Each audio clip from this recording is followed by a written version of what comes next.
জেতা আসন থেকে অচেনা মাঠ, সিট বদলের পরে জয় হাতছাড়া দিলীপের।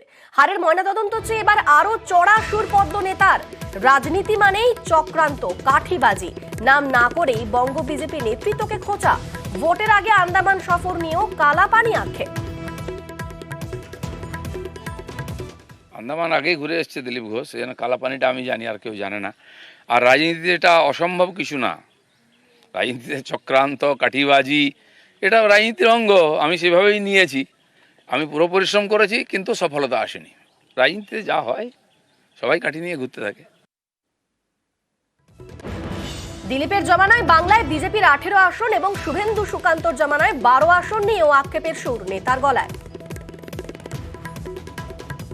পার্টি চলতে থাকে, লড়াই চলতে থাকে, নেতার পরিবর্তন হতেই থাকে, রেজাল্টেরও পরিবর্তন হতেই থাকে। তো এটা ঠিক যে আমরা গত 21 অবধি এগিয়েছি, লড়াই করেছি, বহু কর্মী শহীদ হয়েছেন। তার পরিণামে আমরা 18 সাংসদ এবং 77 এমএলএ পেয়েছিলাম।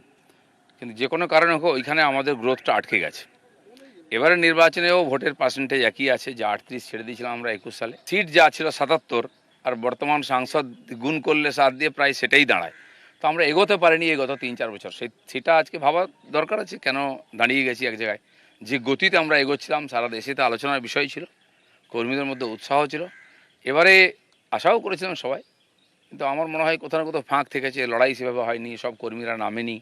এটা নিয়ে চিন্তাভাবনা করার দরকার আছে। জেতা আসন বদলে এবার ভোটে হার, দলের ভেতরে আলোচনা চান দিলীপ।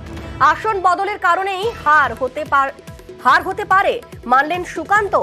দলের মধ্যে আলোচনার দাবিতেও সায় বিজেপি রাজ্য সভাপতির।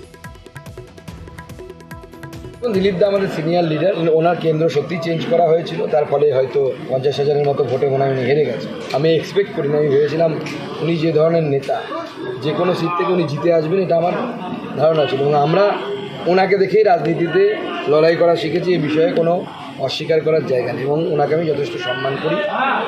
তো উনি স্বাভাবিকভাবে ওনার দুঃখ বা কষ্ট হতেই পারে, এটা অস্বাভাবিক কিছু নয়। আমরা এই বিষয়ে পার্টিতে পরবর্তী সময়